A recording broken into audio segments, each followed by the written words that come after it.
부정선거 문제는 토론 주제가 아닙니다. 그 선관위에 대한 서버를 까보자. 통합인명부, 투표인명부에 대해 까보자. 우리가 명확하게 밝히고 가야 되는 거 아닙니까? 이번에는 그러면 왜 하게 되었느냐 하면은 국민 여러분들께, 국민 여러분 한번 보십시오. 이렇게 부정선거의 증거가 차고 넘치는데 우리 개선해야 되지 않습니까? 제가 말씀드린 선거의 모든 프로세스에서 부정선거가 발생한다는 겁니다. 향 투표지들이 나왔는데 대법원 판결이 뭐라고 얘기를 했냐면은 보이게 좀 들어주세요. 예. 그러니까 성명불상의 특정인이 사전 투표지를 위조했다면 굳이 이와 같은 형태로 할 수 없다.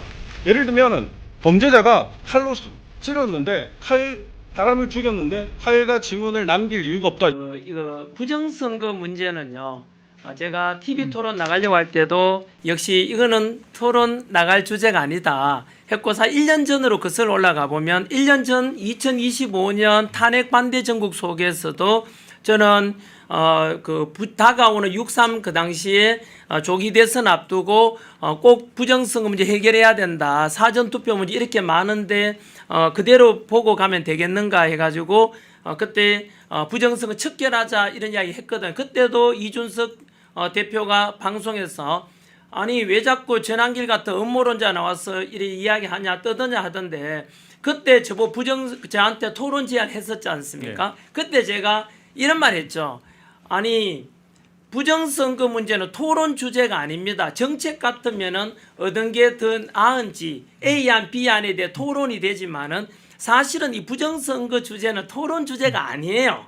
왜냐하면 우리가 예를 들어서 건강검진 받았는데 이게 좀 이상하다. 암 예를 들면 일 가능성이 있다 하면은 그때부터 뭐 합니까? 아니야 암이야 이야 아니야 이런 토론할 게 아니라 그때는 MRI 검사도 해보고 CT 검사도 해보고 또 엑스레이도 찍어보고 정밀 검사 해보지 않겠습니까?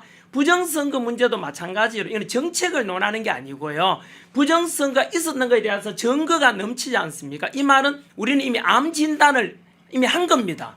그러면은 이걸 가지고 암이야 아니야에 대해서 검사를 해야 되거든요. 쉽게 말하면 부정선거 문제는 이것이 나타났다면 검증의 대상이 수사의 대상이지 이거는 토론의 주제가 아니에요. 그래서 우리가 하자는 게 뭡니까?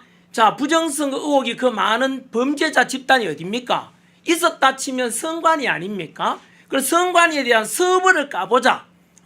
통합인명부, 투표인명부에 대해 까보자. 진짜 A라는 사람이 사전투표에 참여했는지 안 했는지 또는 투표함에 대해서 또는 투표 부정선거 집어넣기가 있었다 치면은 우리가 명확하게 밝히고 가야 되는 거 아닙니까? 그래서 사실은 이거 토론하자 할 때 제가 안 했던 거거든요. 이번에는 그러면 왜 하게 되었느냐 하면은 이준 대표는 이제 저를 보고 이제 오늘 음모론 아니냐 하겠지만 저는요 오늘 이 많은 증거들을 가지고 와서 국민 여러분 한번 보십시오. 이렇게 부정선거의 증거가 차고 넘치는데 우리 개선해야 되지 않습니까? 사실은 이 자리는 저는 아쉬운 게 있어요. 이 자리는 전환길이 와야 될 자리가 아니고 정책을 결정하고 입법을 해야 되는 더불어민주당의 정청래도 와야 되고 개혁신당의 우리 이준 대표 장인이 와야 되고요. 그리고 이재명도 사실은 와야 되고 김어준도 와야 됩니다. 왜냐하면 제가 물어볼게요. 부정선거 이야기하면 전환길보 음모론자 가잖아요. 그러면 부정선거에 대해서 실제 한다고 심지어 다큐멘터리 더 플랜이라는 다큐멘터리까지 만든 사람이 김어준이에요. 박근혜 대통령 때 당선되자 그 부정선거 아니냐라고 했고요. 이재명도 당시에 부정선거라고 이야기한 적이 있어요. 그러면 대답해 보십시오. 제가 그래서 대선 때 이재명 대통령이 놀렸잖아요. 당신은 어떻게 부정선거론자냐. 그래가지고 윤석열 대통령도 할 게 없어서 김어준 따라하고 왜 전환기 씨는 할 게 없어서 김어준 따라합니까? 따라하는 게 아니라 이재명도 그렇고 김어준도 그렇고 우리 다 확인해 보는 게 맞지 않나요? 부정선거 있었으니까 그 사람들도 주장한 거잖아요. 그래서 그 김어준 씨가 K값 얘기했을 때 우리가 그걸 뭐 어떻게 확인해야 되나요? 자기 망상인데. 자기 망상이라 하면 안 돼요. 그럼 그 사람이 사과를 해야죠. 그럼 김어준 씨 거 검증했습니까, 전환길 대표님? 김어준이 해야죠. 그거는 제가 하는 문제가 아니고요. 그럼 전환길 대표님 본인이 하셔야지 왜 남한테 그걸 뭐 이렇게 아니죠. 말씀하십니까? 정책 이제 어쨌든 부정선거에 대한 의혹이 많잖아요. 아까 말씀드린 이거 암인 것 같다 이러면 그다음 뭐 해야 됩니까? 검사를 해봐야 될 거 아닙니까? 그럼 제 말은 뭐냐면요. 현재 우리나라 선관위에 대한 신뢰도가 어느 정도 되는지 아세요?